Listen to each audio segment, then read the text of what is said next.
What is going on, y'all? So if y'all saw the short, you already pretty much know where this is going. Let's get his first reaction because he hasn't seen the car. Now, don't name names. Don't name names, but how do you feel about this car right now? That's literally, I'm not even gonna throw shade. I can throw shade, just don't name names. I sent you a text like I'm just gonna put it behind me, but I'm not feeling well on this build right now. It's crazy. All right, hold on, guys. I'm trying to get the keys off. Hold this camera for a second. Show them the engine bay. Explain that a little bit. So pretty much, we have an S14 DT. It was out of the car. We put it back in. We just pretty much had him, or the unknown party. The shop. Yep, the shop. Finish up the wiring, pretty much. Finished up the wiring. They literally did nothing. All right, point at me. I'm gonna explain real quick. So basically, it was at the point where we were both too busy. We just didn't have time to do this. It needed to be linked up with the wire harness because the wire harness is an 240 SX KA setup with a conversion to an SR, and this was back in the day prior to them having all these conversions. So this was like his uncle back in the day doing it. So it needed a lot of work. You know, obviously, I'm not familiar with S chassis. Zach hasn't done anything like this with wire harness wise. So we took it to people who were familiar with S chassis, and supposedly they knew what they were doing. But as of right now, gauges still don't work. IACV doesn't work. Granted, it does have a lot of aftermarket stuff and it's old stuff, but at the end of the day, the sensors are all pretty straightforward. This isn't nothing that they shouldn't be able to figure out. Now, in my opinion, the guys were smart enough. It sounded like they handed it off to other techs, which, granted, I understand that they're busy, but if those other techs are not adequate, then they shouldn't be doing it. And that's what it sounds like happened, because the guys that I did talk to that were supposed to be doing it were well aware of what needs to be done. And if you understand cars, you should know what it needs to do. Don't get me wrong, you know, it's fully, these guys were really cool, but yeah, but cool doesn't get your car fixed. Definitely that's what we're not. at right now. So basically all I want to go over real quick with you is like, so you said it's a built SR, correct? Yep, so it's a built SR with 272 cams on both sides, and then it pretty much has some forged pistons and rods, eagles. Then that's pretty much it. So it's got a way aggressive cam. Now, if you guys are 2J guys, you guys are here for SC300 stuff, it's even an aggressive cam for us. So imagine on a 4-cylinder. So this is a really, really aggressive cam. It's like an 86.5 bore as well. So there's some lightweight pistons in that as well. That's about the OEM Jay-Z size. Really? So, yes. Wow. 86 and a half, I want to say. So now it's here. It's at my shop. Yep. And we're gonna start cracking on it. Basically, we're gonna be chasing things. What size turbo? Do you know? I think it's like a 46 mil. It's not really big. Is it what brand? Do you know what brand? No, don't know what brand. It's about the size of like an S14 T28. It's like the exact same size, exact same dual ball bearing turbo. I mean, excuse me, not wastegate. Manifold. Definitely custom manifold from back in the day, like one of those custom to order. It looks like cast though. Yep. I will say that, which is pretty cool. I didn't know we're doing stuff like that back in the day. And it looks, maybe it is. I don't know if it's fab or not, but it looks like it's cast and it looks like it's equal length, which is cool. Yep. We got the Gretty intake. We got all the old in-gen piping. Basically, the progress that they made from us to them. Nothing. No, there is. Okay. We'll get to it. So, originally, Zach had the car turning on. So, that thing was already a thing. Yes, the car turns on again now. Yep. But the difference between now and then now, I believe, we'll look back at the video because we have a little short of this car being turned on, and I believe the gauges were working then. So, that's a step back. Although, they did pull the transmission out, they put a pilot bearing in, because when we did it, I wasn't being paying attention. I was just helping him put the clutch on. Yeah, I was just slapping the thing together for sure. He's never done this before, so he didn't put the pilot bearing in, and so we had to take that all apart, put a pilot. They had to do that, put a pilot bearing in. He did the head gasket and all of that, but then they had to redo it because it was leaking. So they redid the head gasket. They did. That's what I'm saying. They did do some work. The problem that we had was that we specifically took the car there for harness work, and none of that really got done. If anything, we ended up with a worse setup. Yes, it does run. It does look like we did a few things I am here and sorry, there, but like, come on, look at that. Look at this. There's no clamps on half of the setup, dude. Like, no clamps. Can't even finish up the clamps. That is insane. So now it's here. Now we're gonna be chasing a bunch of loose ends, trying to get this thing ready to get tuned because it is not tuned right now. Exactly, yep. Zach says he wants to turn it on because he wants to see flames. I'm not too excited about that because I'm not trying to play with fire. The car is not tuned yet. It's got really big cams in it. It's got different bottom end. The cams are like made for high rev. The turbos really doesn't. It's more mid range. So this car is Supposedly it's dumping gas, which it doesn't make any sense because. Well, because it's probably because the big old cams in there. I don't know. Does that affect though tune wise? Because it was already tuned to 550 cc. It's a different timing though. Do you need less gas or do you need more gas? You need a lot more because you're getting a longer duration of cams. So you're opening up the valves more for a longer time, so you can make more power up top. With that being said, yes, you get a rough idle and things like that. Yeah. You get to low, and That's what I want though. on the idle. So it's probably going to be a high idle. That's what we were talking about. Me and the shop had said that it's probably going to be like 1100 idle because the cams are so big. But for now, we're going to push this thing in, and then we'll start telling you like what the direction it is we're going in. Honestly, which we don't even know. I genuinely don't know. We got a lot to chase, but me and him are going to inspect the car a little bit more and figure out what we're doing next. Yeah. Well, thanks, man. I want to see. I'm trying to get your reaction. Y'all, sorry, I didn't clean the camera lens. Also, this is the crappy. I cracked this lens, so it doesn't look the greatest over here, but it's what it is. It's smelly in there. I'm not gonna lie to you. It ain't that bad though. It's not as bad as they were saying. It ain't that bad, yeah. Because they were saying that it was like terrible, but it looks like they put like pellets or whatever to soak up the smell and the moisture. No, I put that there. Okay, so you did. I was like, somebody did. Okay. Clutch has some pressure to it. Clutch has pressure. Should I turn that on? That's up to you, man. Hold up, if you do, you let me know so I go to the back. He got new tires on here. Oh yeah, no, that's the rear are old, but then the front. Oh, okay, those look new, but yeah, nice, the yeah. fronts look nice. Are you gonna turn it on? All right, hold on. Oh, geez.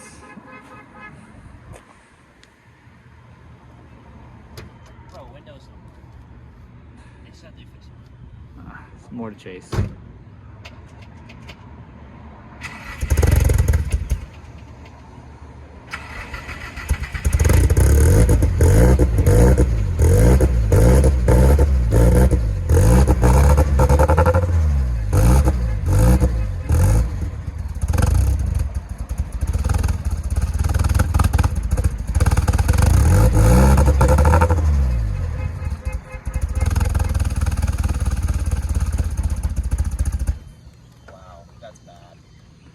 Worse than how we did it than when we started it. Oh yeah? Yeah. Dude, when we started it, It smells like it is dumping fuel for sure. It shot a little air of a ring. Shot a ring. Really? Yeah, like like an O-ring, like a smoke ring. Wow. Yeah. Okay. So yeah, I don't know how it ran before, guys. So I can't say, but he's saying it runs worse, which I mean, it needs a tune. That's the biggest thing right that's now. terrible. I don't know what to do. We have a lot of work to do. So, like I said, we're gonna push this thing in, and then we'll figure out from there.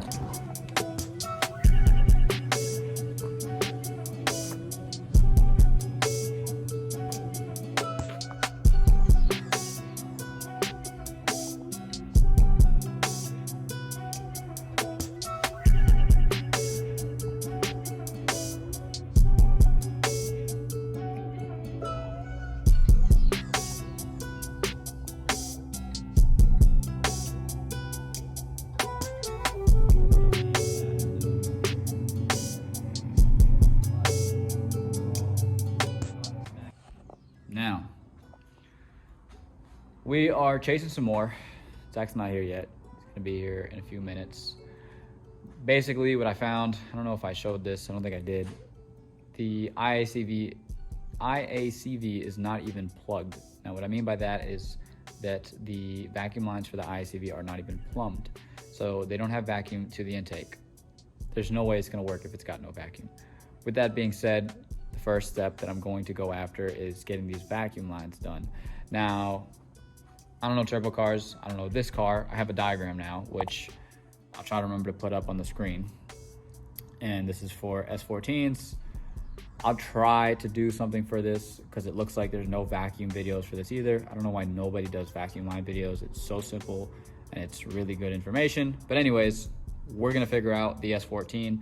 I don't know if I'm gonna go thoroughly through this, and if I don't go thoroughly through this, I'm not gonna make a video because I'm not gonna know it thoroughly. But let's just go over what we think we need as far as vacuum lines for this car. We know, so we have turbo, right? Blowout valve needs vacuum. IACV needs vacuum. I don't know why I can't say that. The fuel gauge looks like it's getting vacuum, so that's good. That needs vacuum. This is vacuum right here. I believe that this vacuum goes to maybe the turbo, and this one is I'm not sure what this one is. Maybe this is also to the turbo. Yeah, it looks like it's to the intake for the turbo. So this should tell us boost pressure, things like that, but it does look like those are plumbed. This also looks like it's vacuum. I don't know what this is for. Maybe it's the boost controller. That should be telling us what the boost is at, I suppose.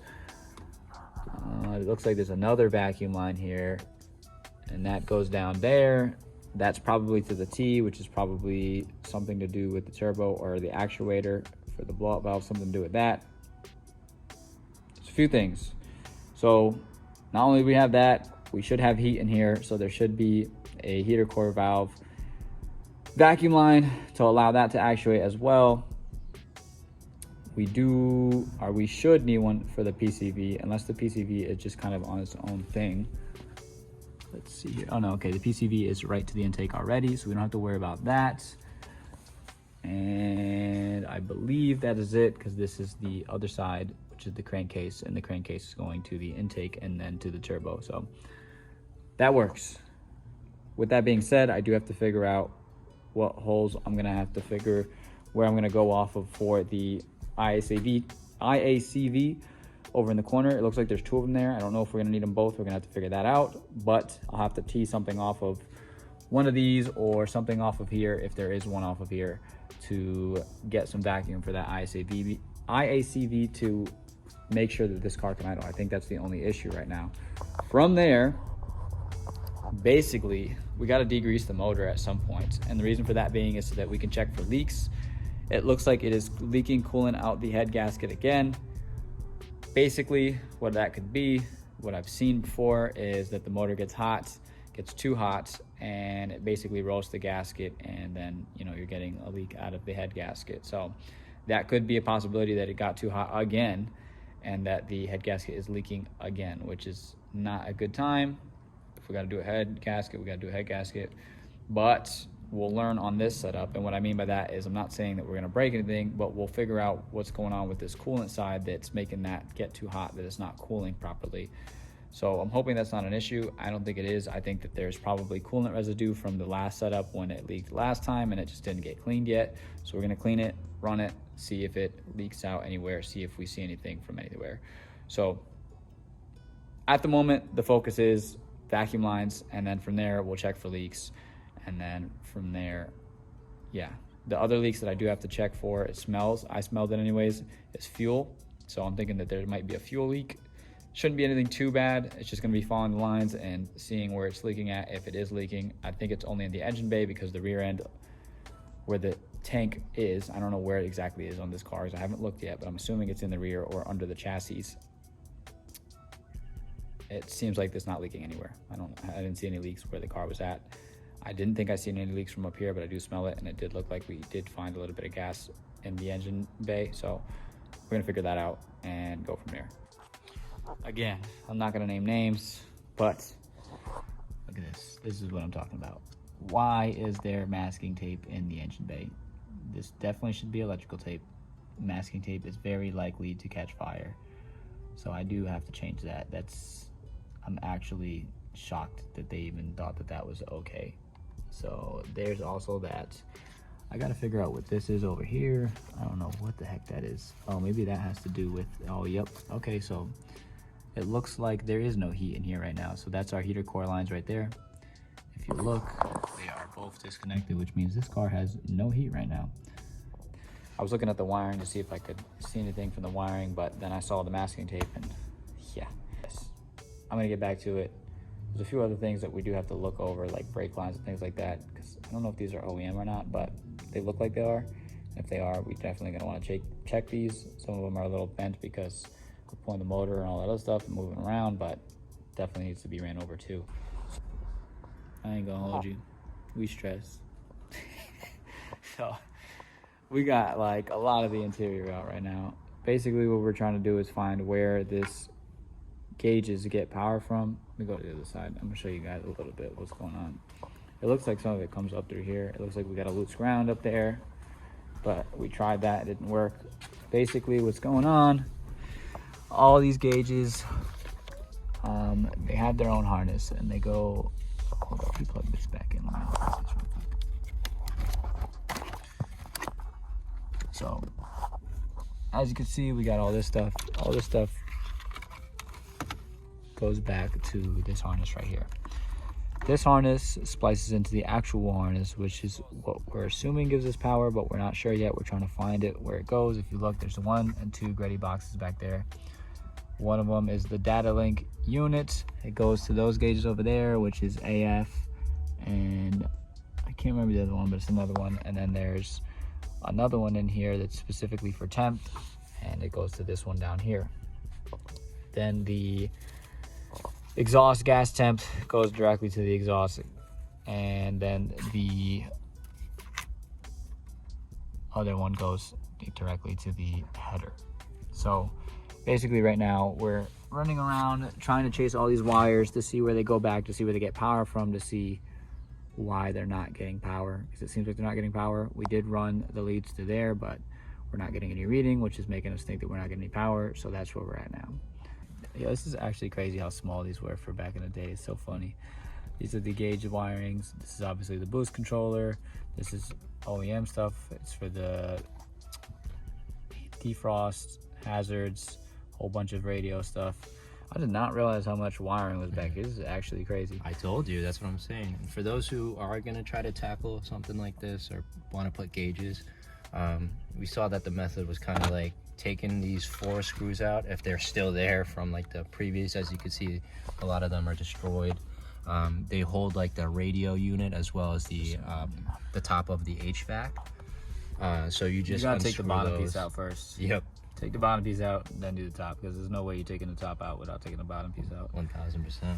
So that's where we're at now. What the heck is that thing? That's the HVAC unit? This is the HVAC unit. Yeah, that's the HVAC unit in the bottom. That's actually nice and like small. It's not like I know, yeah. And it's compact. completely separate from the top, like the trim piece, Yeah. like, you know. So we're about to chase these wires and try to see where they go, and I guess see if they have a short anywhere. Okay, we'll go get gas.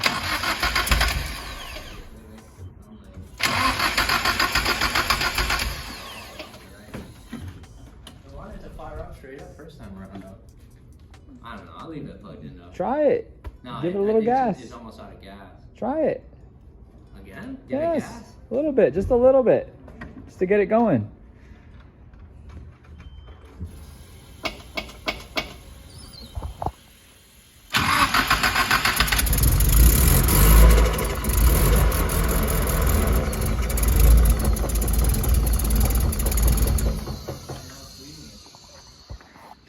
What was that noise?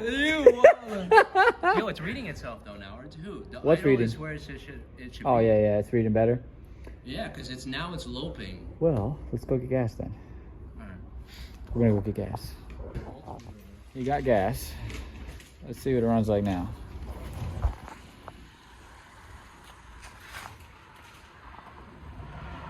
Whopping 1.75 gallons of 93.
crank it back over one more time. I just want to see if I can see anything.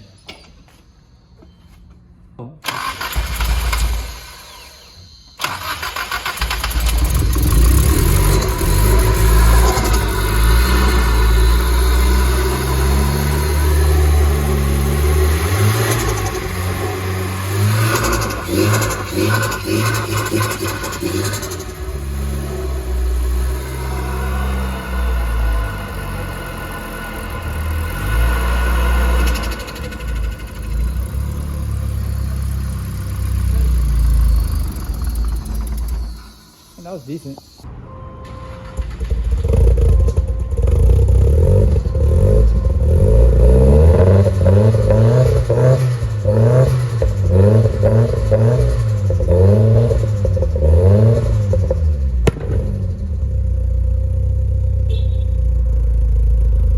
So, y'all just saw.